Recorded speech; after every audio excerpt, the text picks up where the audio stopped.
নমস্কার, আমি দীপ। আপনারা দেখছেন স্মৃতি কথা। আজ আমাদের একটি স্পেশাল দিন। আমাদের সাথে রয়েছেন বর্ষিয়ানি শিক্ষক হরেন্দ্রনাথ দাস স্যার মহাশয়। তিনি যেমন দীর্ঘদিন প্রাতিষ্ঠানিক শিক্ষার সাথে যুক্ত ছিলেন, তেমনি ধর্মচর্চায়ও তার অগাধ জ্ঞান। আমাদের এই অনুষ্ঠানে স্যারকে স্বাগত। নমস্কার স্যার। ওম গুরুর ব্রহ্মা গুরুর বিষ্ণু গুরুর্দেব মহেশ্বর গুরুরেব পরম ব্রহ্ম তস্मै শ্রী গুরবে নমঃ। স্যারের থেকে জানতে চাইব চাকরির প্রথম জীবনের অভিজ্ঞতা সম্পর্কে। আচ্ছা, আমার কর্মজীবনে প্রথম অধ্যায়টা ছিল আমার কাছে একটা স্বর্ণযুগ। সেই প্রথম অভিজ্ঞতাটা আমি যতদূর সম্ভব সংক্ষিপ্ত আকারে এখানে বর্ণনা করছি। 1965 সাল মে মাস, সবেমাত্র তাম্রলিপ্ত মহাবিদ্যালয় থেকে ম্যাথামেটিক্সে অনার্স সহ বিএসসি থিওরিটিক্যাল পরীক্ষা দিয়েছি। হঠাৎ খঞ্চি গুণধর আদর্শ বিদ্যাপীঠ থেকে একটা প্রস্তাব গেল ওই বিদ্যাপীঠে যেন আমি অঙ্কশাস্ত্রে সহকারী শিক্ষক হিসাবে যোগদান করি। তখনকার দিনে কিন্তু বাবা এই চাকরির পেছনে প্রার্থীদের ছুটতে হতো না, চাকরি প্রার্থীদের পেছনে ছুটত। আমি যথারীতি ওই মাসে 22 তারিখে বিদ্যালয়ে এলাম। এসে দেখলাম আমার ছাত্র জীবনের চির প্রতিদ্বন্দ্বী, যাকে আমি কিন্তু কোনোদিন হারাতে পারিনি, সেই নদিয়া, বর্তমানে প্রয়াত নদিয়া নন্দন ঘোড়ই। আচ্ছা, দুজনে দেখেই তখন কিন্তু আমাদের মধ্যে যেন আনন্দের বন্যা বয়ে গেল এবং আমরা পরস্পরকে গভীরভাবে আলিঙ্গন করলাম। এবারে কিছুদিনের মধ্যে আমাদের সহকর্মী এবং ছাত্রছাত্রী মহলে আমরা কিন্তু পরিচিত হলাম অভিন্ন হৃদয় নামে। আর আমাদের সহকর্মীদের মধ্যেও আমাদের বিভিন্ন সম্পর্ক কিন্তু পাতানা হয়ে গেল।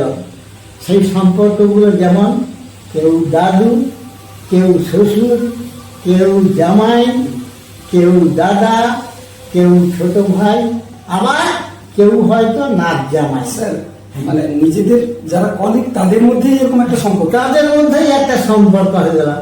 এই সম্পর্কটা কিন্তু খুব দারুণ একটা। হ্যাঁ, আমরা প্রায় কারো নাম ধরে ডাকতাম না।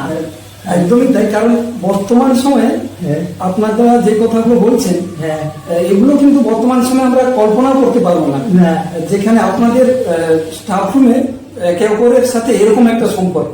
সেটা সত্যি দর্শকরা, আমরা যারা এখনকার দর্শক বা এখনকার প্রজন্ম, এই কথাগুলো শুনলে হয়তো আমাদের কাছে গল্পই মনে হয় স্বাভাবিক। আচ্ছা, এটা গেল সহকর্মীদের সঙ্গে। এবারে আমি তো ওই বিএসসি অনার্সটা থিওরিটিক্যাল দিয়েই ঢুকেছি। বয়সটা ছিল খুব বেশি না। উপরের ক্লাসের ছাত্রছাত্রীরা বড় জোর 1 থেকে 2 বছরের ছোট আমার থেকে, একদম ঠিক। এবং তাদের সঙ্গেও কিন্তু অনুরূপ বন্ধুভাবে আমি মিশতে লাগলাম। এবং যেহেতু আমি এই বিদ্যালয়ের একমাত্র দূরবর্তী শিক্ষক ছিলাম, আমার পক্ষে প্রতি শনিবার কিন্তু ছাত্রাবাসে তো ছিলাম, ছাত্রাবাস থেকে বাড়ি যাওয়া সম্ভব হতো না। তখন আমার একটা কাজ ছিল। স্যারের আদি বাড়িটা তাহলে কোথায়? আদি বাড়ি হচ্ছে সবং থানা, মানে আমাদের অবিভক্ত মেদিনীপুরের একদম বর্তমান, বর্তমান যেটা পশ্চিম মেদিনীপুর হচ্ছে সবং থানা। সবং থানা থেকে মেন জায়গাটা থেকে প্রায় 8-9 কিলোমিটার ভেতরে জায়গা, মানে যাতায়াতটা অত্যন্ত কষ্টসাধ্য ছিল। আজ থেকে 60 বছর আগে কিরকম পরিস্থিতি সেটা নতুন করে বলার প্রয়োজন পড়ে না। হ্যাঁ, আচ্ছা, সেজন্য প্রতি শনিবারে কিন্তু আমি বাড়ি যেতে পারতাম না। তাহলে আমি কি করতাম, বিভিন্ন ছাত্র ছাত্রীর বাড়িতে আমার কিন্তু আমন্ত্রণ থাকতাম, এবং সেই ছাত্র ছাত্রীর বাড়িতে গেলেই তাদের অভিভাবক অভিভাবিকা আমাকে কিন্তু যথেষ্ট আন্তরিকতার সঙ্গে গ্রহণ করত। এবং আরো একটা কথা আমি তোমাকে বলবো, আমার বেশ কিছু ছাত্র ছাত্রী ওই দূরবর্তী আমার বাড়ি পর্যন্ত গিয়েছে, এবং আমার বাড়িতেও তারা যথেষ্ট স্নেহ ভালোবাসা পেয়েছে। মানে আপনি যেমন ছাত্রছাত্রীদের বাড়িতে যাতায়াত করতেন এবং ছাত্রছাত্রীরাও কিন্তু আমার বাড়িতেও গেছে। এখনো কিছু ছাত্র, এই সেদিন দেখলাম একটি ছেলে, বলি বাবা তোমার কি মনে আছে? বলে হ্যাঁ মনেই আছে আমার, অনেকেই গিয়েছে। আচ্ছা, এটা গেল ছাত্র ছাত্রীদের, ওদের সঙ্গে খেলাধুলা, নাটক আর নানা রকম কাজে আমি প্রায় সবসময় ব্যস্ত থাকতাম। আচ্ছা, এবারে একটা অন্য কথা বলবো, সেটা ছিল 1966 সাল। তোমরা শুনলে হয়তো আমাকে ঘৃণা করবে কিনা জানি না, কেন তখন মাননীয় প্রফুল্ল সেন ছিলেন এই বাংলার মুখ্যমন্ত্রী, আর অনিলা দেবী ছিলেন এবিটি এর সর্বাধিনায়িকা।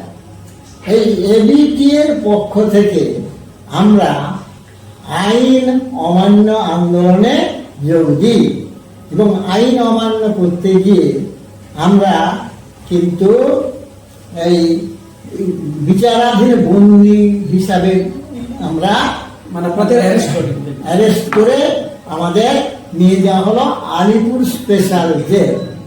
সঙ্গে ছিলাম আমি, আমার ওই যে অভিনয় বন্ধু নদীরা, এবং 2 জন নারায়ণ মাইতি, যারা দুজনেই কিন্তু আমার শ্বশুর হিসাবে পরিচিত ছিল।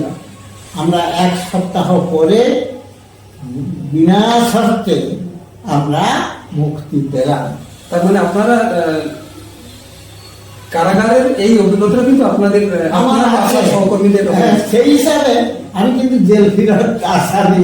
এটাও তোমাদের মনে হতে পারে যে একটা জেল ফেরত আসামির সঙ্গেই তুমি কথা বলতে বসছো। আচ্ছা, এটা মোটামুটি একটা দিক। আর এইবারে আসছি আমার শিক্ষকতা জীবনের ব্যাপার। শিক্ষকতা জীবনে প্রথম দিনই আমি 8ম শ্রেণীতে অঙ্কের ক্লাস নিতে যাই, এবং এই অঙ্কের ক্লাসটা নেওয়ার সময়ই হঠাৎ একটি ছেলে দাঁড়িয়ে পড়ল, এবং আমি বুঝলাম সে আমাকে একটু বাজিয়ে দেখতে চায়। বয়সটা একটু কম আর ফিগারেও একটু ছোট, তা ঠিক শিক্ষক হিসেবে মনে হয় সে ঠিক মনে করতে পারছে না। এইবারে আমাকে আমার ছাত্রের কাছেই পরীক্ষা দিতে হলো, এবং যাই হোক আনন্দের কথা, আমি ছাত্রের কাছে পরীক্ষায় উত্তীর্ণ হলাম। এবারে ওই দিনই 9ম, 10ম এবং 11 শ্রেণীর অঙ্কের ক্লাস নিলাম। ওই 3 দিন, আর ওই 3টা ক্লাসে আর আমার কোনো অসুবিধা হয়নি। হ্যাঁ, এবারে হচ্ছে একটা কথা, অঙ্কের শিক্ষক হিসাবে কিছুদিন পরেই কিন্তু আমার দুর্নাম, এটা আমি হ্যাঁ সেটা বলছি, এটা আমার বলতে এখনো দ্বিধা নেই, কারণ সত্য কথা বলাটা এটাই আমার হচ্ছে একটু স্বভাব আর কি, অপ্রিয় হলেও সত্য। এখন দ্বিধা নেই। কি ব্যাপার, আমার নামে দুর্নাম হলো যে আমি নাকি স্টেট জাম দিয়ে অঙ্ক করাই, কোনো কোনো ছাত্র, যেমন একটা নাম আমি বলতে পারি, আমাদের মেদিনীপুর কলেজের এখনো বোধ হয় অধ্যাপক সুস্নাত জানা, হ্যাঁ, নাম শুনেছি। মালিগুলো জিনিস নাম শিখে শুনেছি। আসছে। হ্যাঁ, নাম শুনেছি। মানে ওর হচ্ছে বাবার জন্মদিনে আমাদেরকে ডেকেছিল। আমি সত্যদা এবং আরেকজন ওর পরিচিত আমরা গেলাম। যেতে ও তো যথারীতি প্রণাম করলো। তারপরে ওর ছাত্র ছাত্রী কিছু আসছে, তখনই যেই প্রণাম করতে এসেছে আমাকে, থাম, এইভাবে কিন্তু হাত দিয়ে তাদের ঘিরে দিলাম, শোন আমার স্যার। তবে ও কিন্তু আমাকে যেমন মনে হয় মাটি থেকে আকাশের উপরেই তুলে দিল।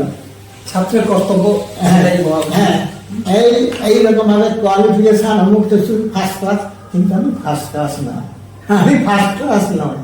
আচ্ছা আচ্ছা স্যার, তাহলে আমরা জানতে পারলাম যে আপনি 1960 সালের এই মে মাসে, 1965 সালের এই মে মাসেই আপনি স্কুলের শিক্ষকতা হিসেবে জয়েন করেছিলেন। হ্যাঁ, তাহলে এটাও চলছে মে মাস, মানে আপনার আজ থেকে ঠিক 60 বছর পূর্বে এরকম শিক্ষকতা হিসেবে আপনি, না 60 নয়, 1900, হ্যাঁ 60 বছর পূর্বে, 1900, ওদিকে 25, হ্যাঁ, এদিকে 25, মানে আজ থেকে ঠিক 60 বছর পূর্বে আপনার মানে সেদিক থেকে দেখতে গেলে আপনার শিক্ষকতার 60 বছর পূর্ণ। মানে আমরা আজকে আপনার সাথে কথা বলছি, হ্যাঁ। আজ থেকে ঠিক এরকমই একটি মে মাসে আপনি আপনার স্কুলে প্রথম যে শিক্ষক হিসেবে জয়েন করেছিলেন এবং দেখতে দেখতে 60টি বছরের অতিক্রম করেছেন। এখানে থাকার কথা ছিল না, যাই হোক এখানে থেকে গেলাম, আনন্দেই থাকছিলাম। তবু এবারে এখন হলো কি, স্কুলের মানে ভাগ্যে একটা দুর্ঘটনা।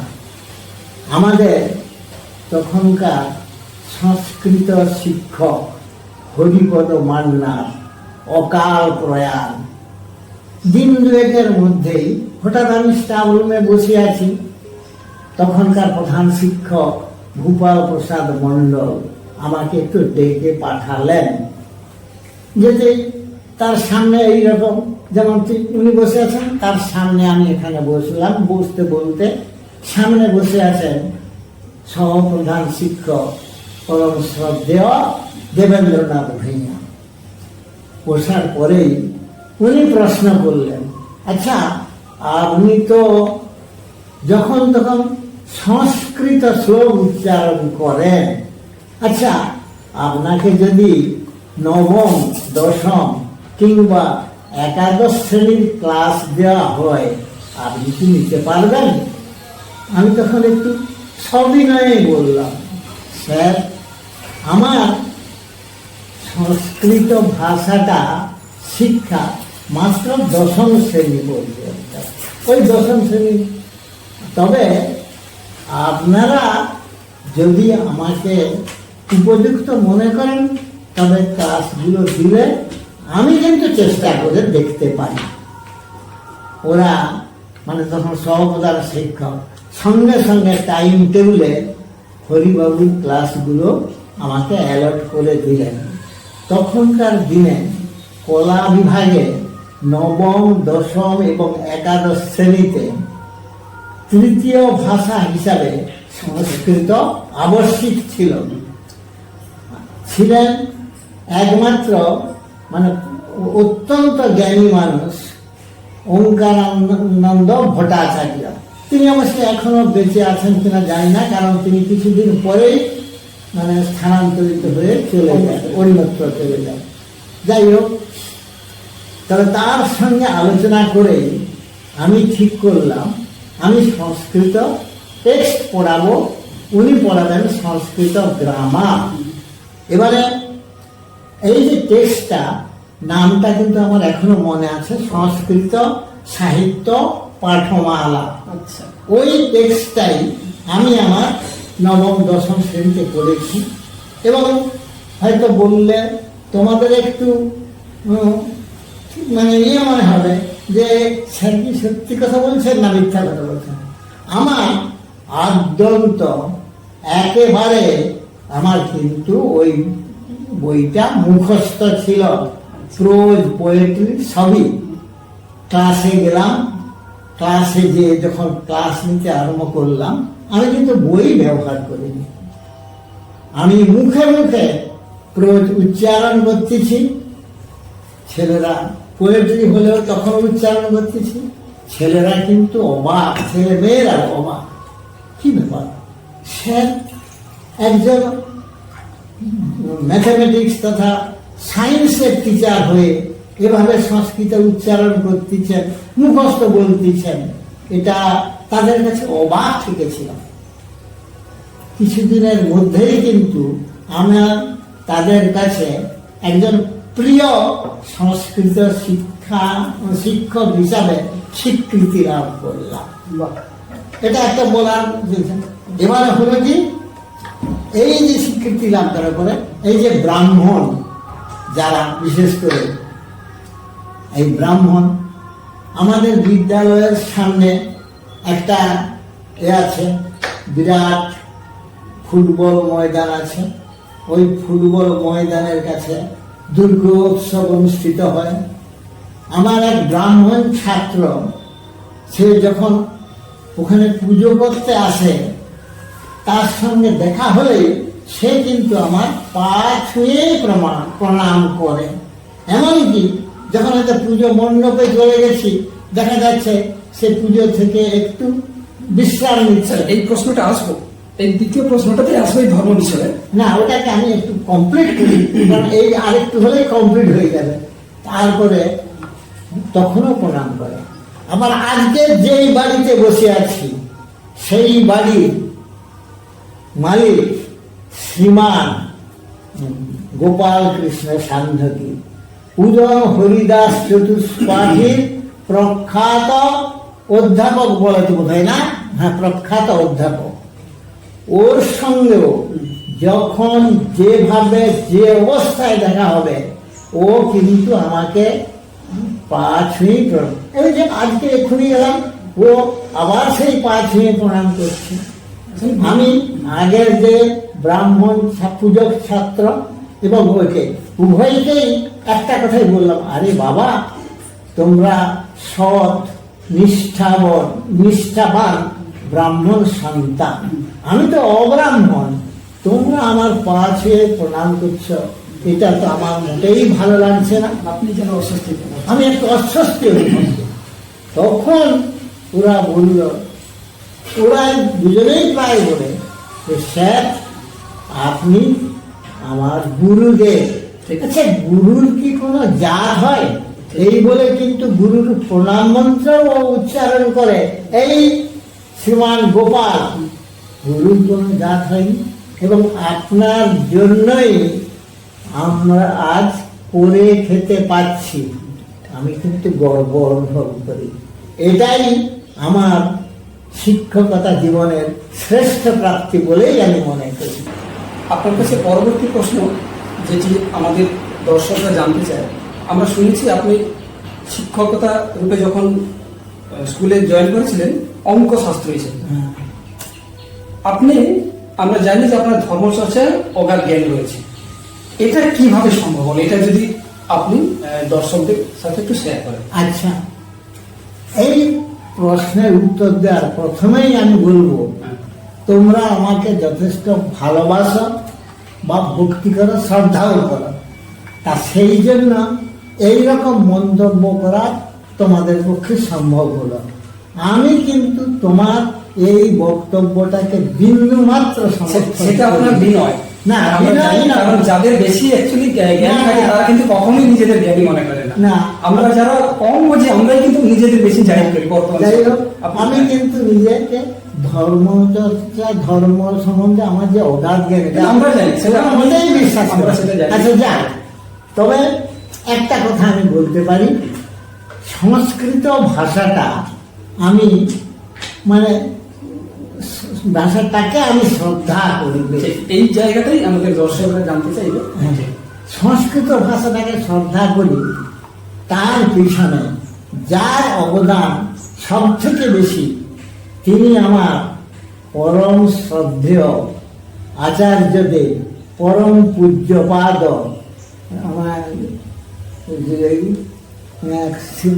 কালীপদ আচার্য, তিনি মানে অগাধ জ্ঞানের অধিকারী সংস্কৃত ভাষায়। আর ক্লাসটাকে এত ইন্টারেস্টিং করে রাখতেন, আমি কিন্তু তার ক্লাসে আসার জন্য অধীর আগ্রহে।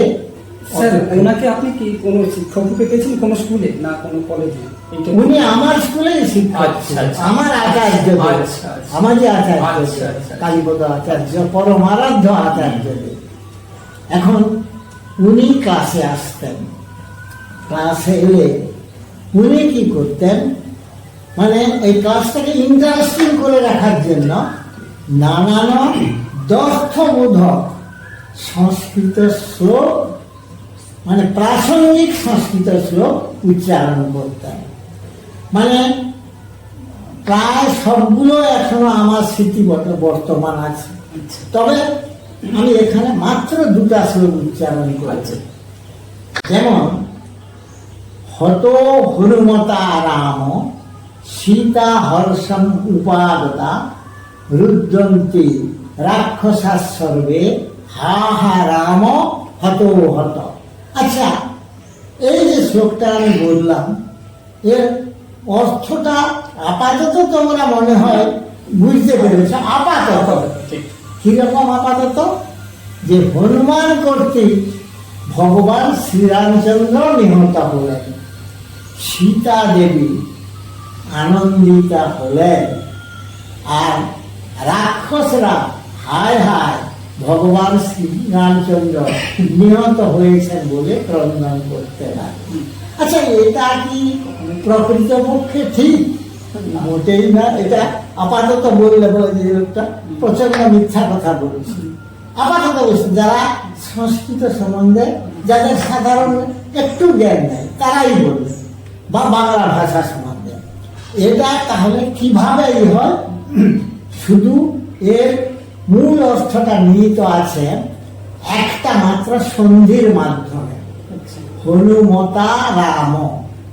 এটাকে সন্ধি বিচ্ছেদ করলে হয় হনুমতা যুক্ত আরাম।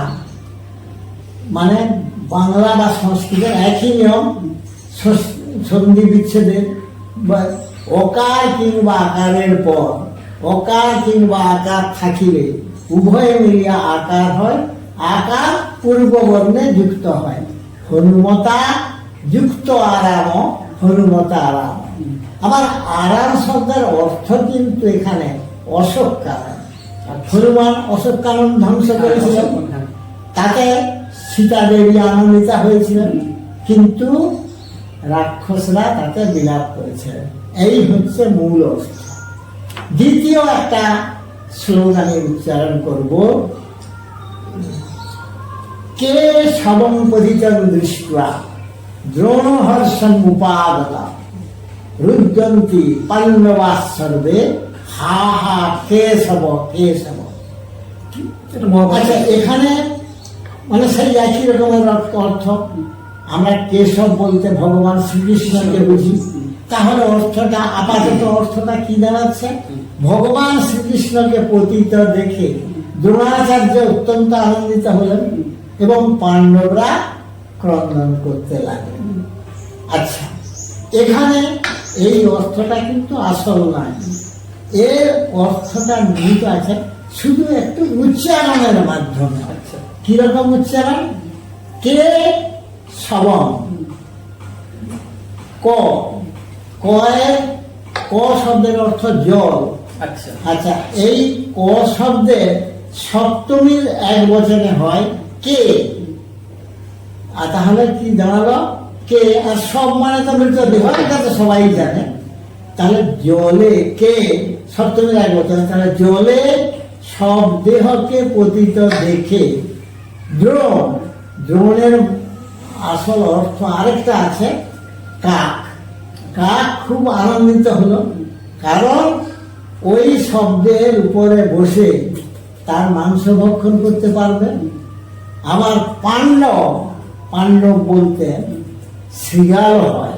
যেমন পাণ্ডব বলতে পঞ্চপাণ্ডব যুধিষ্ঠির ভীম অর্জুন নকুল সহদেব ইত্যাদি আমরা মনে করি, কিন্তু শৃগাল হয়।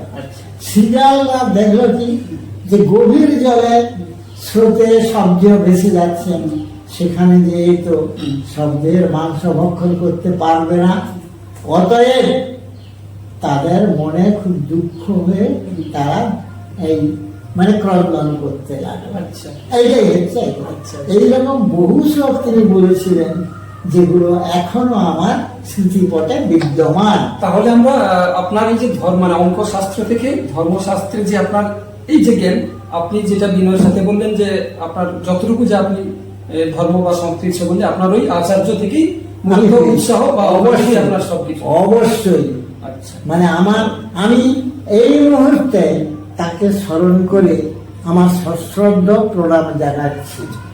ব্যাপারটা কি, যেহেতু সংস্কৃত ভাষাটাকে আমি ভীষণ শ্রদ্ধা করি, সংস্কৃতে যে লেখা ভগবান শ্রীকৃষ্ণের মুখনিষ্ঠ বাণী হিসাবে যেটা স্বীকৃত শ্রীমদ্ ভাগবত গীতা, এই গীতাটাকে কিন্তু আমি প্রায় রেগুলার পড়ি। আচ্ছা। এর কয়েকটা অধ্যায়ও আমার মুখস্থ আছে। এখনো কি পড়াশোনা হয় গীতা নিয়ে? হ্যাঁ হ্যাঁ, মানে আবার কি হচ্ছে, গীতা ধ্যান মন্ত্র একটা অধ্যায় এবং আমাদের ওই যে মাহাত্ম্যের কিছু নির্দিষ্ট অংশ আমি প্রত্যহ উচ্চারণ করি, পড়ি না, উচ্চারণ করি। এছাড়া কিছু অধ্যায় কিন্তু আমার এখনো মুখস্থ আছে এবং নির্দিষ্ট কিছু শ্লোকও মুখস্থ আছে। আচ্ছা, এবারে আসছি অন্যদিকে বৈদিক কিছু মন্ত্র, সেও আমি মুখস্থ করেছি। শ্রী শ্রী চণ্ডীর কিছু মন্ত্রও আমার মুখস্থ আছে। আবার বিভিন্ন দেব দেবী সহ এই যে আমাদের মহাপুরুষদের প্রণাম মন্ত্র, যেমন ঠাকুর রামকৃষ্ণ, মা সারদা আর স্বামী বিবেকানন্দের প্রণাম মন্ত্রও আমার মুখস্থ আছে। বিভিন্ন অনুষ্ঠানে আমি যেখানে যেটা প্রাসঙ্গিক আমি কিন্তু সেইটা উচ্চারণ করি। তাহলে তাতেই তোমাদের ধারণা যে ধর্ম সম্বন্ধে আমার অগাধ জ্ঞান, কিন্তু আমি মনে করি ধর্ম সম্বন্ধে আমার অগাধ জ্ঞান নাই। আচ্ছা, তো আমরা একটু অ্যাড করছি। আপনি যতই নিজেকে বলবেন যে ধর্ম সম্বন্ধে আপনার অগাধ জ্ঞান নেই, কিন্তু আপনার কথাতেই আমরা সেটা বারবার উঠে আসছে যে আপনি কিন্তু এটাতে আপনার যথেষ্টই দক্ষ আছে। আমরা শুনেছিলাম যে আপনি কোথাও একবার বেড়াতে গিয়ে কোন একটা মন্দিরে আপনি কোন পূজকের তার ভুল মানে তার মন্ত্রটাকে আপনি ভুল শুনেছিলেন, আপনি সেখানে বলেছিলেন যে যেটা ভুল। আমরা এই কারণেই আপনার সেই বিষয়ে যদি একটু দর্শকদের বলেন। মন্দিরের নাম নেওয়ার দরকার নেই। কনক দুর্গার মন্দির গিদিনি থেকে যেতে হয়, আমি তো বলে ঝাড়গ্রামে। ঝাড়গ্রাম।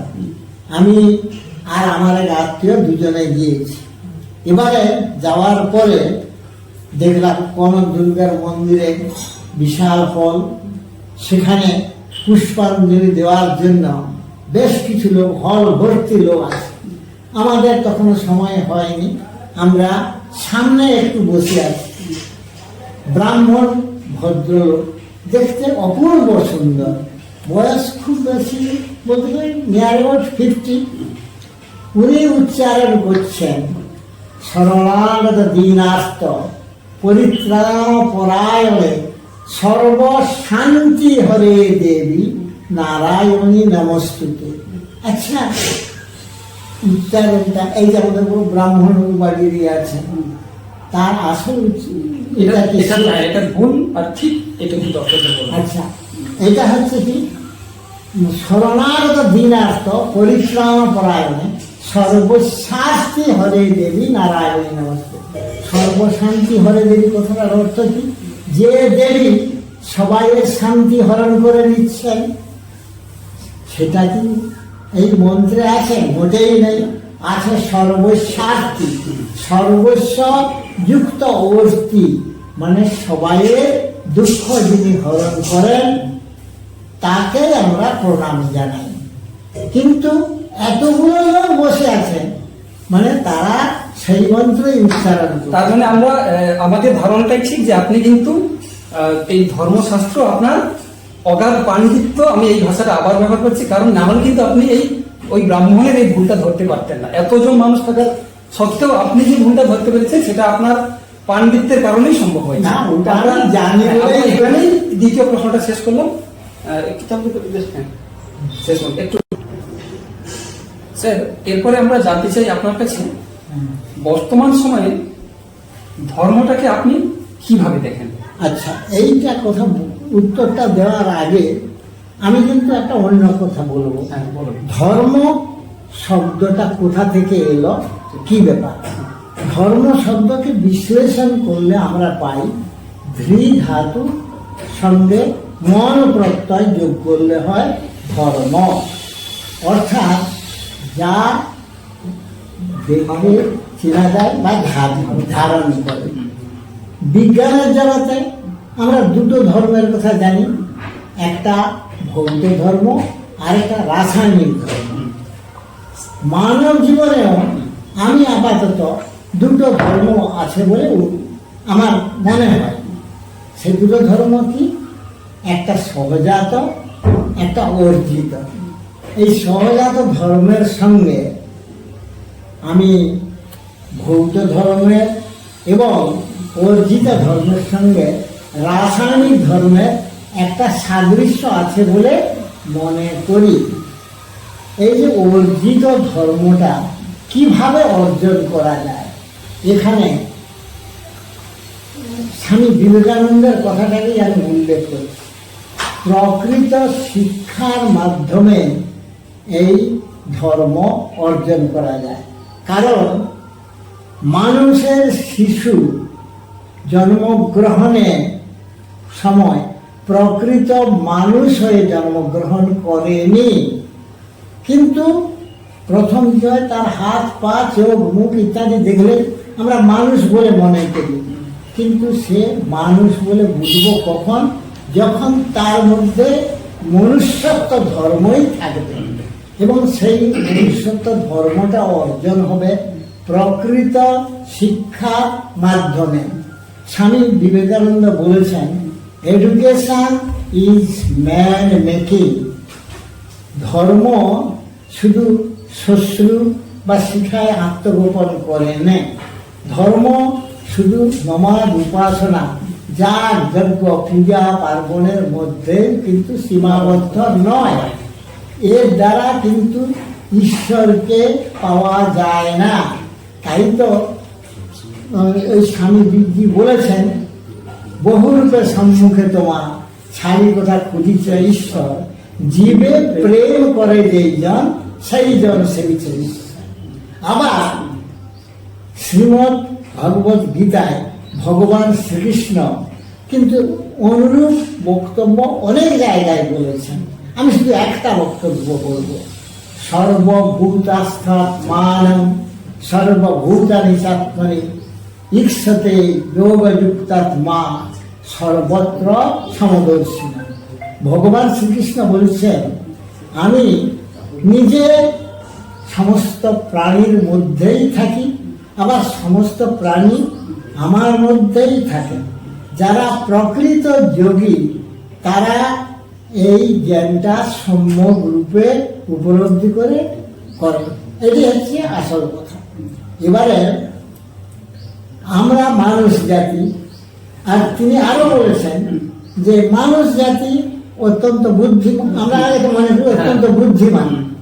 আচ্ছা, কিন্তু তারা এটা মনে করেনি যে ভগবান শ্রীকৃষ্ণের এই উক্তি অনুযায়ী ভগবান শ্রীকৃষ্ণ যেমন নিষ্ঠাবান সৎ ব্রাহ্মণের হৃদয়ে থাকছেন, তেমন একটা পথের কুকুরের মধ্যে হৃদয়ের মধ্যেও থাকছেন। আচ্ছা, এবারে আমরা নিজেকে বুদ্ধিমান বলে মনে করি, আমরা কি করি? হয়তো তুমি আমার শত্রু বলে মনে করি, তোমার সঙ্গে বিবাদ বিষমত হলো, হয়তো তুমি আমাকে এক ঘা মেরে দিলে, আমার ইচ্ছে থাকছে কি তোমাকে হয়তো মেরে দেবো, কিছু মনে করে নি বাবা, মেরে দেবো, সহজ এটাই। কিন্তু যদি সে মনে করে যে ভগবান স্বয়ং ভগবান তোমার মধ্যেও যেমন আছে আমার মধ্যেও তেমনই আছে, তাহলে আমি যদি তোমাকে আঘাত করি সেটা তো আমার নিজেকেই আঘাত করা হবে, তাই নয় কি? তাহলে আমি তোমাকে আঘাত না করে যদি ভক্তি, ভালোবাসা, বা তুমি যদি আমার থেকে বড় যে হবে তাকে যদি শ্রদ্ধা, প্রেম দেই, তাহলে সেটা কিন্তু অধিকতর শক্তিশালী হয় তোমাকে জয় করার জন্য। হিংসার দ্বারা হিংসা জয় করা যায় না, প্রেমের দ্বারা উহা জয় করিতে হয়। আচ্ছা, এবারে আসছি যুগাবতার ভগবান শ্রীকৃষ্ণ চৈতন্যের কথা। তিনি মাতা জগাই মাধাইকে বলেছিলেন, মেরেছ কলসির কণা, তা বলে কি প্রেম দেব না? আবার বৈষ্ণব ধর্মে কিন্তু একটা কথা উল্লেখ আছে, তৃণাদপি শুনিছেন তররিব সহিষ্ণুরা অমানিন মানবেন কীর্তনীয় সদা হরি। আচ্ছা, এবারে আমি যীশু খ্রিস্টের দিকে চলে যাচ্ছি। যীশু খ্রিস্ট যখন ক্রুশবিদ্ধ অবস্থায় থাকেন, তখন তার আততায়ীদের উদ্দেশ্যেও তিনি কিন্তু স্বয়ং ভগবান, আমাদের ভগবান, তাদের উদ্দেশ্যে গড মানে প্রার্থনা করেছিলেন, O God forgive them for they know not what they are doing. তাহলে তিনিও ক্ষমা করছেন, তাদেরকে প্রেম বিতরণ করছেন। আচ্ছা, আবার এই গতকাল তো আমাদের বিশ্বকবি রবীন্দ্রনাথের জন্মদিন গেল। বিশ্বকবি রবীন্দ্রনাথ মনে করতেন যে ভগবান, স্বয়ং ভগবান প্রত্যেক দরিদ্র দিন তাদের অন্তরে বিরাজ করছে।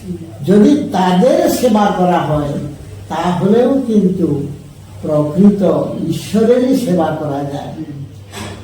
তার একটা দেবতা বিদায় বলে কবিতা আছে, সেটা আমি এখন পুরোটা বলতে চাচ্ছি না, সময় যাবে। তার একটু অংশই বলছি। ভগবান মানে দরিদ্রতে এসেছিলেন, যখন তার ভক্ত তাকে তাড়িয়ে দিলেন, তখন তিনি বললেন, জগতে দরিদ্র রূপে ফিরি দয়া করে, গৃহহীনে গৃহ দিলে আমি থাকি ঘরে। তাহলে উত্তরটা কি? যে দরিদ্র দিন তাদেরও আমাদের মানে সহযোগিতা করা উচিত, তাদেরও ভালোবাসা। এবার একটু অন্যদিকে আসছি, বর্তমানের ব্যাপার। বর্তমানে কি ব্যাপার দাঁড়াচ্ছে যে আমাদের আমি এটাই আসছিলাম যে বর্তমান সময় এখন তো যুগ অনেক পাল্টাচ্ছে, এমনকি আমরা নিজেকে অনেক আধুনিক মনে করছি। বর্তমানে কি ধর্মের সেই প্রাসঙ্গিকতা এখনই কি রয়েছে, নাকি ধর্মটাকে কিভাবে এখনো সেই, আপনি ধর্মটাকে কিভাবে মেলান যে বর্তমানের সাথে ধর্মের কতটা প্রাসঙ্গিকতা রয়েছে? এইবারে আমি যেটা বলতে যাচ্ছি, মহামান্য সরকার বাহাদুর এখন ওই যে বললাম যে গৃহহীনে গৃহ দিলে আমি থেকে করে, তাহলে গৃহহীনদের আবাস যোজনা প্রকল্পের করে বা বিভিন্ন জনকল্যাণমূলক প্রকল্প করে কিন্তু মানব কল্যাণে গতি হয়েছে।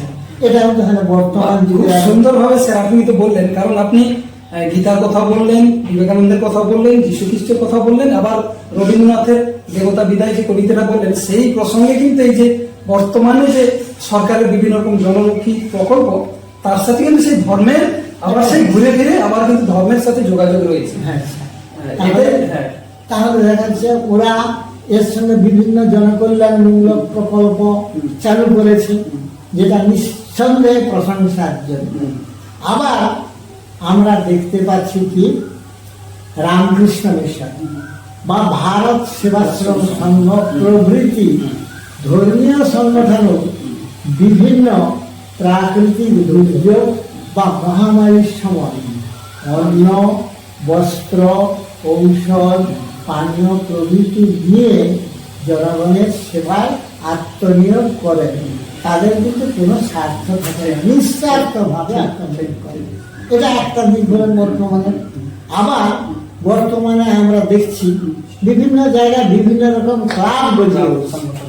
ক্লাবের ছেলেরা ধর্মীয় অনুষ্ঠানের সঙ্গে কি করছে, নানান সমাজ কল্যাণমূলক কাজও রক্তদান শিবির, চক্ষু পরীক্ষা শিবির, বিভিন্ন স্বাস্থ্য সচেতন, যেমন ক্রীড়া সাংস্কৃতিক প্রতিযোগিতা অনুষ্ঠান, আচ্ছা বিনামূল্যে ঔষধ সহ চিকিৎসা ব্যবস্থা, আবার চক্ষু পরীক্ষা এবং অপারেশন শিবির, আবার রক্তদান শিবিরেরও তারা আয়োজন করছে। এইসব কাজ করার জন্য তারা কিন্তু সরকার বাহাদুর থেকে বর্তমানে কিছু অর্থ সাহায্যও পাচ্ছে। এগুলো তো আপাতত আমরা তার মানে স্যার আপনি কিন্তু খুব সহজভাবেই সেই ধর্মের যে বর্তমানেও প্রাসঙ্গিক সেটা খুব উদাহরণ সহকারে বুঝিয়ে দিলেন যে ধর্ম কিন্তু আমাদের জীবনের সাথে একদম পরিপূরক। আচ্ছা, এবারে আরো একটা কথা বলি, কিছু কিছু সহৃদয় ব্যক্তিকে আমি জানি যারা কিনা নিজে থেকে কিছু এইরকম জনকল্যাণমূলক কাজ করে, এটাও একটাই। এবারে আমি আসছি আরেকটা ব্যাপার, যেটা হচ্ছে গার্হস্থ্য ধর্ম। গার্হস্থ্য ধর্ম বহু প্রাচীন কাল থেকে আমার দেশে চলে আসছে, আমার মনে হয় সেটা এখনো বর্তমান আছে। তার একটা কথা আমি বলবো, কয়েকটা স্বর উচ্চারণ করে, তিনটা মাত্র আছে। অরামপূজিতঙ্কারিজম আতিথ্যম গৃহমাগতে ছেত্তু পার্শ্বগতাং ছায়া নোপসম্ভরতি দ্রুমম। যেমন কোনো কাঠুরিয়া একটা বিশাল বৃক্ষকে ছেদন করতে গেলে তার ছায়া থেকে কাঠুরিয়াকে বঞ্চিত করে না, তেমনি কোন শত্রুও যদি বাড়িতে আসে তার আতিথেয়তা থেকে তাকে কিন্তু বঞ্চিত করা উচিত নয়, যেটা কিন্তু এখনো আমার মনে হয় আমাদের সমাজে বর্তমান আছে। এক নম্বর। দ্বিতীয় নম্বর হচ্ছে বাল বা যদি বা বৃদ্ধ, যুবা বা গৃহমাগত তস্য পূজা বিধাতব্যা সর্বত্রাভ্যাগত গুরু। বালক, যুবক বা বৃদ্ধ যেই বাড়িতে আসুক না কেন তারই সেবা করা উচিত, কারণ সবসময় অতিথিকে গুরু বলেই মনে করতে হয়। এবার সেবাটা কিভাবে করা উচিত তারও একটা পথ বলে দেওয়া আছে। তৃণানি ভূমি রুদক বাক চতুর্থী চ সুমৃতা এতাম নপি শতাং গৃহে নচ্ছিদ্যন্তে কদাচন।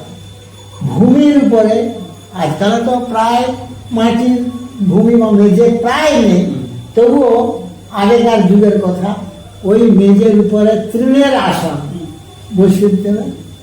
জল, পানীয় জল বা হাত ধোয়ার জল এগুলো দিতে হয়, এবং শেষকালে তার সঙ্গে সুনিষ্ট কথা বলে। তবে আমার মনে হয় এখনো অনেক সংসারে এগুলো বর্তমান আছে। এটাই কিন্তু অ্যাকচুয়ালি সাংসারিক ধর্ম। এইগুলো আপাতত হলো। এবারে কিন্তু আবার আমি স্বামী বিবেকানন্দর কাছে ফিরে যাই। তিনি বলেছেন বি গুড ডু গুড, এটাই প্রকৃত ধর্ম। নিজে ভালো হও এবং ভালো কাজ করো। আচ্ছা, এটাই হচ্ছে প্রকৃত ধর্ম। নিজে ভালো হবে কি করে তার পথ কিন্তু বাদলে দিয়েছেন শ্রী শ্রী মা। তিনি বলেছেন দোষ দেখবে কিন্তু নিজের, অন্যের দোষ দেখতে যেও না। এটা ঠিক কিনা বলো? আমি যদি নিজের দোষ দেখি, তোমার দোষ না দেখি, তাহলে এবং এর ফলে পৃথিবীটা সুন্দর হয়।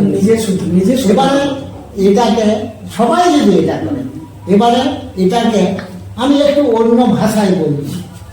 ইউ ক্যান, কারণ হিসাবে অন্য ভাষা, you can't change the world, you can change everybody, you can change only one person, you can change only one person, that is yourself. Try to change yourself. Try to change yourself in order to change the world. এটাই হচ্ছে প্রকৃত ধর্ম। আচ্ছা, আগে যে কথাগুলো বললাম তার সঙ্গে কিন্তু আমি বর্তমান শেষে আরেকটা কথা যোগ করতে চাই। যারা এই যে নানা রকম কাজ করছে তাদের পেছনে যদি প্রতিদানের কোনো উদ্দেশ্য থাকে তবে সেটাকে কিন্তু আমি সেটা ধর্ম হিসাবে বলবো না, সেটা অধর্ম হিসাবেই নামাঙ্কিত হবে, অধর্মেরই। তাহলে তোমার এই ধর্ম সময় আমরা তার পরিষ্কার হলাম যে বর্তমান সময়ে কিন্তু ধর্ম খুব প্রাসঙ্গিক, এবং সেটা যতদিন পৃথিবী থাকবে ততদিন কিন্তু ধর্ম তার গুরুত্ব কিন্তু আমাদের মানব জীবনে থেকে যাবে। এবারে আমরা জানতে চাইব বর্তমান প্রযুক্তির ব্যবস্থার সাথে ধর্মের সমীকরণটাকে আপনি কিভাবে দেখেন? আচ্ছা, আমি ধর্ম সম্বন্ধে আমার সীমিত জ্ঞানের মাধ্যমে যতটা সম্ভব আমি আগেই বর্ণনা করেছি। এবারে প্রযুক্তি শব্দটাকে বিশ্লেষণ করি আমি। প্রথম প্রপূর্ব যুজ ধাতুক 3 প্রত্যয় করলে হয় প্রযুক্তি। তার অর্থটা হচ্ছে কি, প্রকৃষ্ট রূপে যুক্তি নির্ভর, যা সম্পূর্ণ বৈজ্ঞানিক। মানে প্রযুক্তি একরকম বিজ্ঞানী বলা যায়, তাই তো? এবারে ধর্ম কি? ধর্মটা বিশ্বাস, অনেক সময় অন্ধবিশ্বাসের উপরেও নির্ভর করে। তবে কেউ কেউ বা আমিও মনে করি ধর্মের সঙ্গে যে প্রযুক্তির কোনো সম্পর্ক নাই, এটা কিন্তু নয়। অনেক ক্ষেত্রে ধর্মের সঙ্গে প্রযুক্তির সম্পর্ক আছে বলে আমি মনে করি। আমি 3টা মাত্র উদাহরণ দেব। প্রথম উদাহরণটা হবে ত্রেতা যুগে।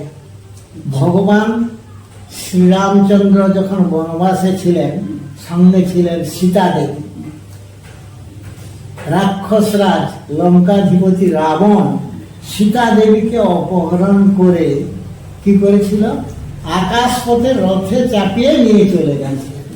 এটা হলো 1 নম্বর কথা। 2 নম্বর কথা, দাপরে শ্রীকৃষ্ণের যুগ। তখন ধর্মক্ষেত্রে কুরুক্ষেত্রের যুদ্ধ জাস্ট আরম্ভ হতে যাচ্ছে।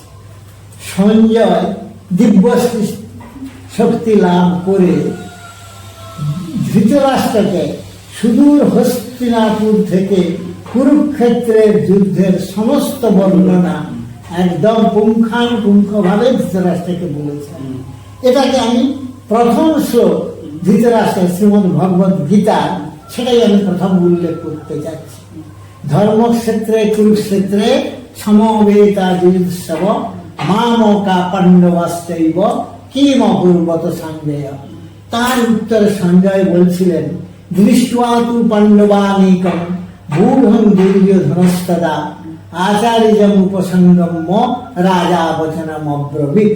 এইভাবে পরপর বিভিন্ন বর্ণনা তিনি দিয়েছেন, এবং যাতে ধৃতরাষ্ট্র কিন্তু অত্যন্ত খুশি হয়েছেন। সমস্ত বর্ণনাগুলো যেন তিনি চাক্ষুষ করছেন এইভাবে।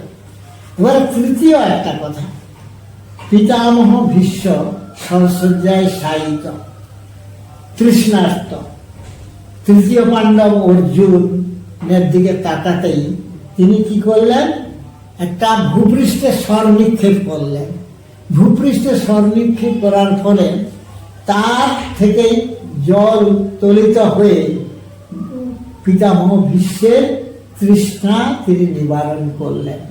আমি এই 3টা থেকেই বলতে পারি আজকালকার যে আকাশযান এবং দূরদর্শন বা ভূপৃষ্ঠ থেকে জল উত্তোলনের পরিকল্পনা, এরই প্রভাব বলেই তো আমার মনে হয়। আমরা তাহলে ধরে নিচ্ছি যে আমাদের হাজার হাজার বছর আগে আমাদের যে প্রাচীন গ্রন্থ, বিভিন্ন জায়গায় যে এইসব ঘটনাগুলো রয়েছে, তারই আধুনিক রূপ, তারই প্রতিফলন বলেই আমি মনে করি বর্তমান। এবং এটা আমার মনে হয় কেউ মনে করে। আচ্ছা, এটা গেল একটা দিক। আর একটা দিক আমি বলতে যাচ্ছি, অতি সাম্প্রতিক একটা ঘটনা। বিজ্ঞান সাধারণত পুনর্জন্ম বিশ্বাস করে না, তবে আমার প্রাক্তন সহকর্মী ডক্টর সত্যরঞ্জন বেরা এই যে একটা পুস্তক প্রকাশ করে, বিজ্ঞানের আলোকে পুনর্জন্ম, এখানে তিনি কি প্রমাণ করতে চেয়েছেন ধর্মের শ্রীমদ্ ভগবদ গীতা, উপনিষদ প্রভৃতি নানা গ্রন্থ থেকে বিভিন্ন শ্লোক এবং যুক্তি তর্কের মাধ্যমে প্রমাণ করেছেন যে প্রত্যেক প্রাণীর পুনর্জন্ম সম্ভব। এই গ্রন্থটা অবশ্য বিদেশে বিশ্ববিদ্যালয়ে সমাবৃত হয়েছে। বাহ, এটা তো অনেকেরই আমরা জানি না। আচ্ছা, এর প্রচ্ছদেই একটা কিন্তু সাংখ্যযোগ শ্রীমদ্ ভগবদ গীতার 2য় অধ্যায়ের একটা শ্লোক উদ্ধৃত আছে।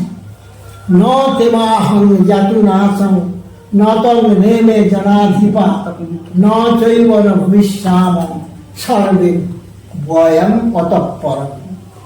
এইরকম নানান শ্লোক তিনি বিভিন্ন ধর্মগ্রন্থ থেকে উদ্ধৃত করে যুক্তি তর্কের সাহায্যে প্রমাণ করেছেন প্রত্যেক প্রাণীর পুনর্জন্ম সম্ভব। এবং সঙ্গে সঙ্গে তিনি কিছু বাস্তব অভিজ্ঞতারও বর্ণনা দিয়ে প্রমাণ করেছেন। তিনি এই বইটা লিখে উনি ডক্টরেট, হ্যাঁ, 78 বছর বয়সে, আচ্ছা, এই কিছুদিন আগে। তাহলে মানে এই বইয়ের একটা কথা। এবারে আমি একটু অন্যদিকে যাচ্ছি। আচ্ছা, বিজ্ঞান কি মনে করে সূর্যই সমস্ত শক্তির উৎস। আচ্ছা, এবারে বিজ্ঞানের এই যে ধারণা অনেক পূর্বে আমার মনে হয় ধর্মই কিন্তু সূর্যকে সর্বশক্তিমান বলে মনে করছে। আচ্ছা, এবং সেখানে তার প্রণাম মন্ত্র উচ্চারিত হয়েছে।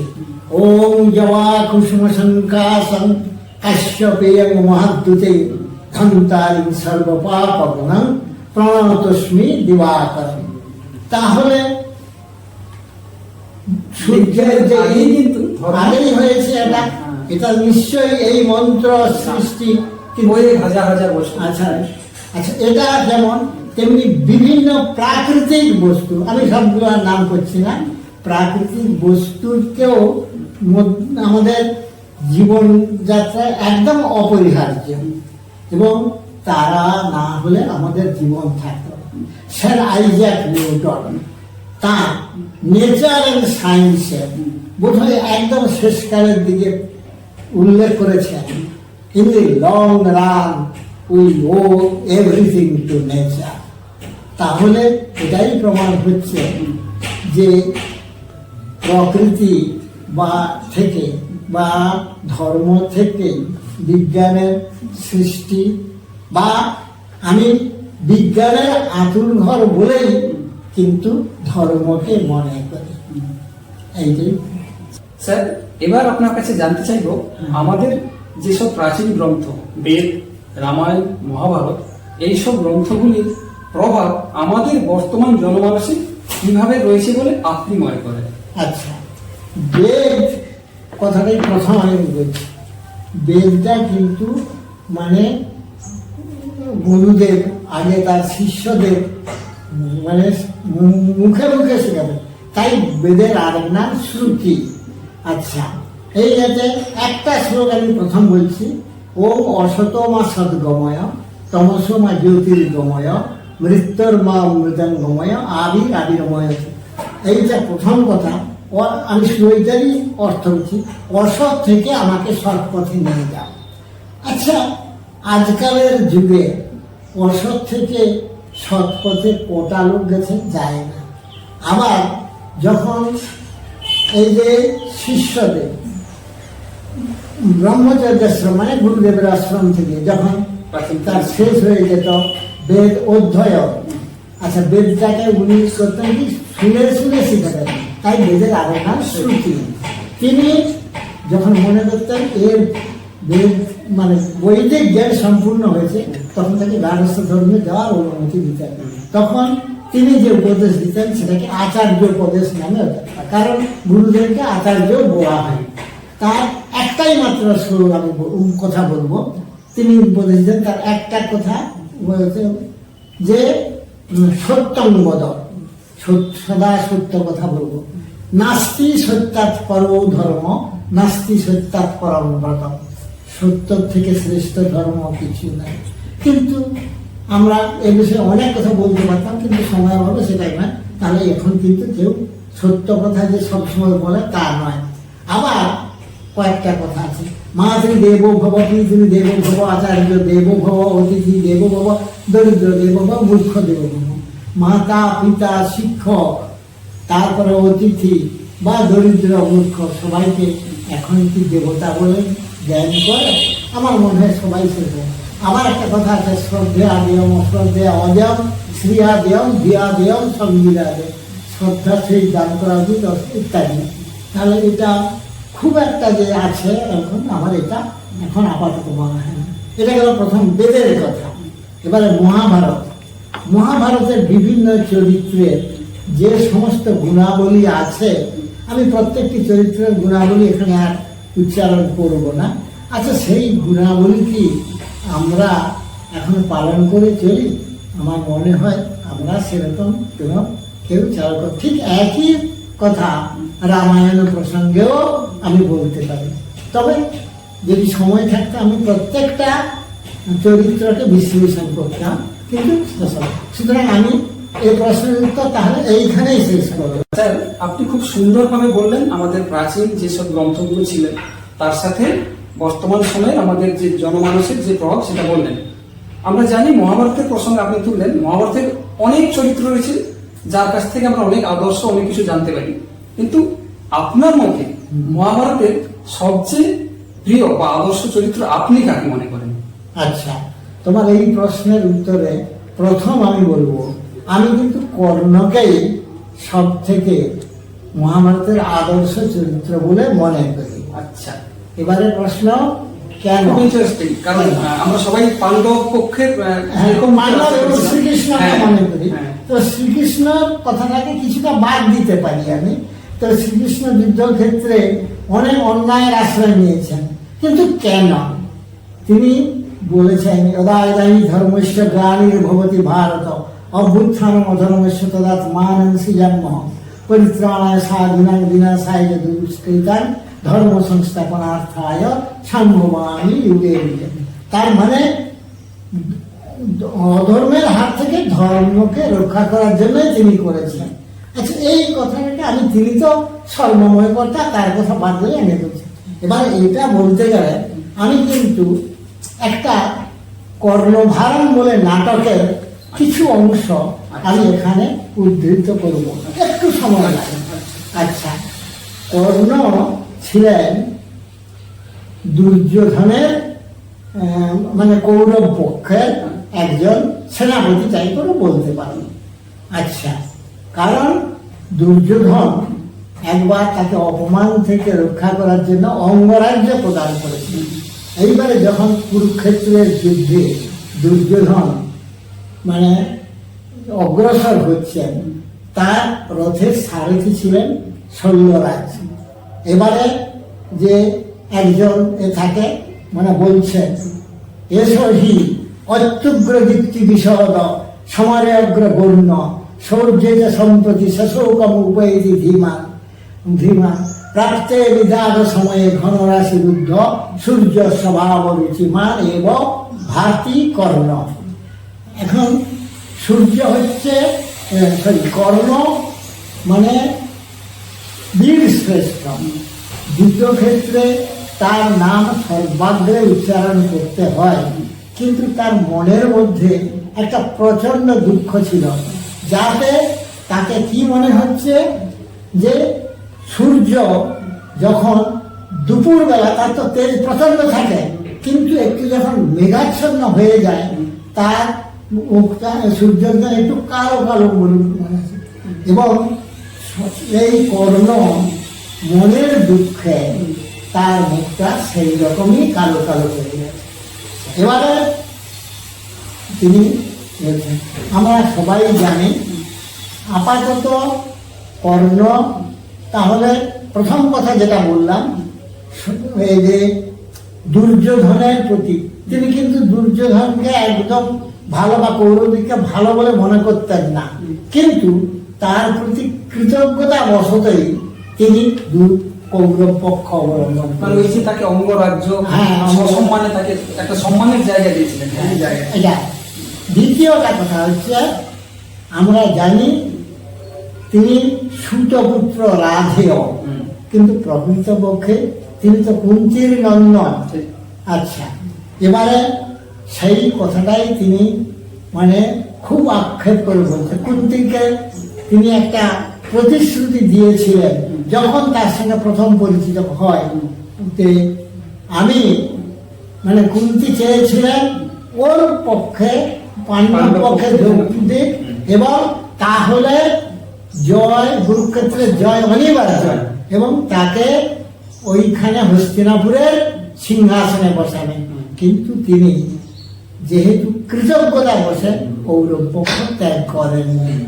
এবারে মানে তার পরাজয়, কর্ণ জানতো তার পরাজয় অবশ্যম্ভাবী, তবুও কিন্তু তার বন্ধুকে কথা দেওয়ার জন্যই কৌরব পক্ষে।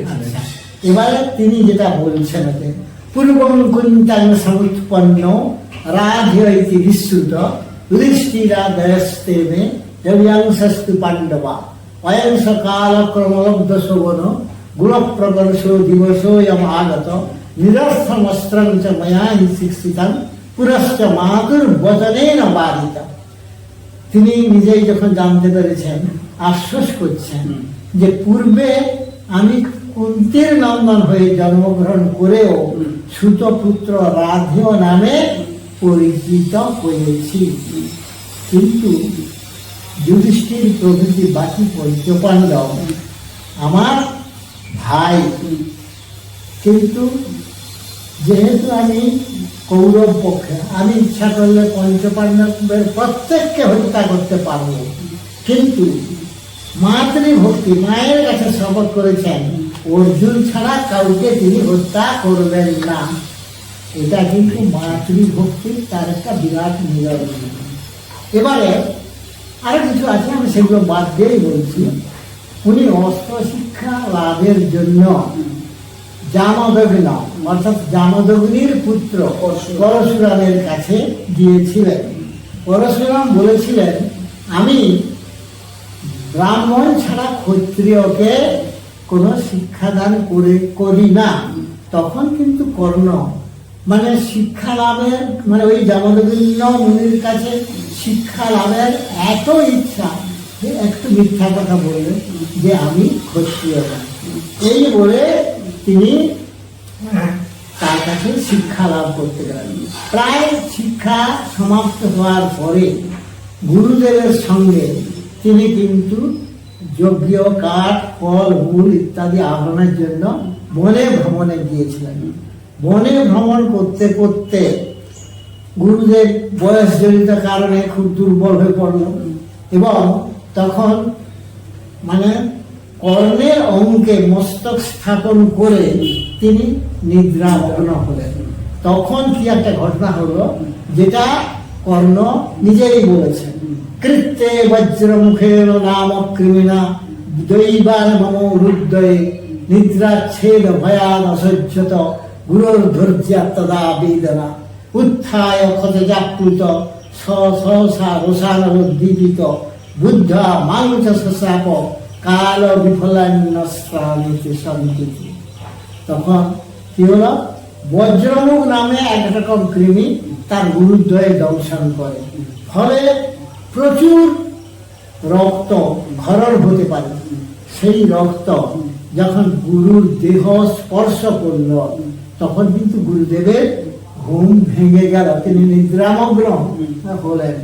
নিদ্রার থেকে উঠেই বুঝতে পারলেন যে না, এ তো নিশ্চয়ই ব্রাহ্মণ নয়, এ নিশ্চয়ই ক্ষত্রিয়, কারণ ব্রাহ্মণের এত সহ্য শক্তি থাকতে পারে না। তখন তিনি অভিশাপ দিলেন, যথাকালে তোমার এই অস্ত্র শিক্ষা বিফল হবে।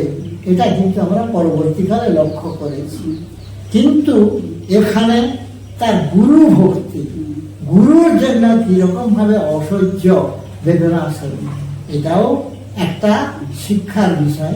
এখানে আর একটা, এবারে আর একটা কথা আমি বলবো, উনি দাতা কর্ণ নামেই পরিচিত।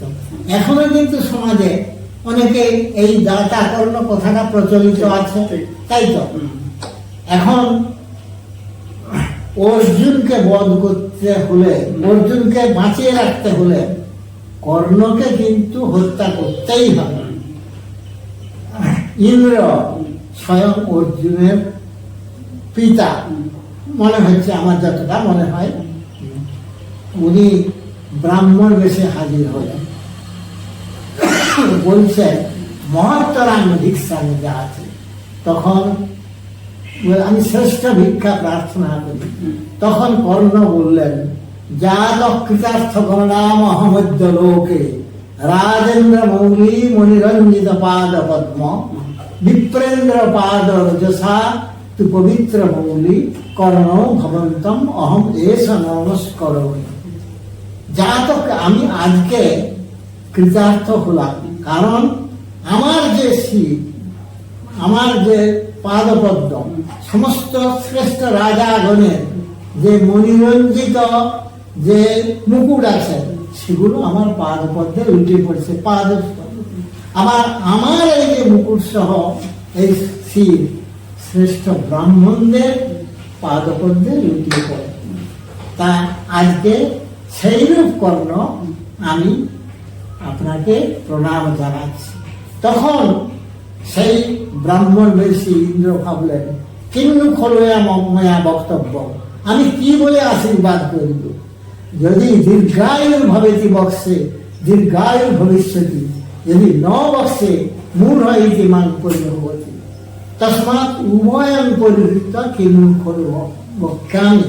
ভো কর্ণ সূর্য ইব চন্দ্র ইব হিমবান ইব সাগর ইব পৃষ্ঠটি তেজস।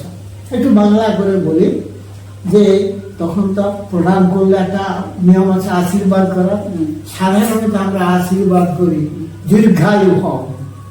তা উনি ভাবছেন আমি যদি দীর্ঘায়ু হয় বলে আশীর্বাদ করি তাহলে তো উনি অত দীর্ঘায়ু হয়ে যাবে, তাহলে তো আমার আসল উদ্দেশ্য সফল হবে না।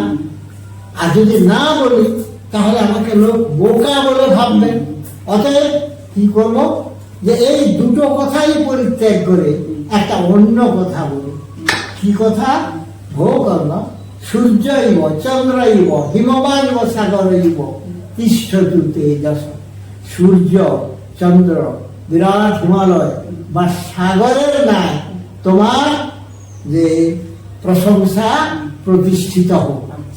তখন কর্ণ ভাবছেন কিংনা বক্তব্য দীর্ঘায়ুর ভবেতি, নিজে নিজে মনে মধ্যে যে দীর্ঘায়ুর ভবে কথা কেন বললেন না?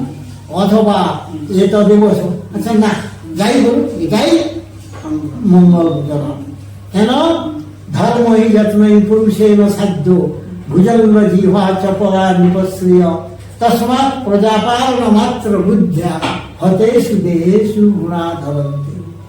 প্রত্যেক পুরুষের, বিশেষ করে রাজপুরুষের নিজ রাজধর্ম পালন করা উচিত। রাজাদের যে সম্পদ থাকে সেটা সর্প জিহাবৎ সঞ্চল।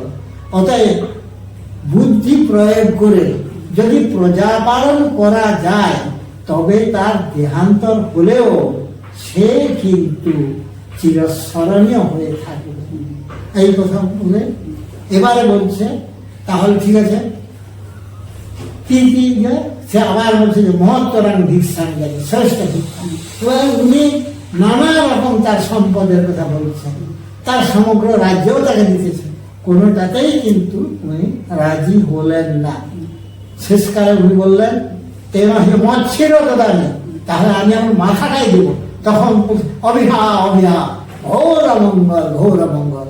তাহলে ঠিক আছে, তখন কথা বলছে ভো ভগবান অন্য দবি সুবিধা শ্রীয়তা অঙ্গৈ সহৈব জনিত মম দেহ রক্ষা দেবা সুরৈর নভেদ্যমিদং মহাস্ত্রে দেয়ং তথাপি কবচং সকুণ্ড লাভ্যাং প্রীত্বা ময়া ভগবত চিতাং জ্যোতিষা।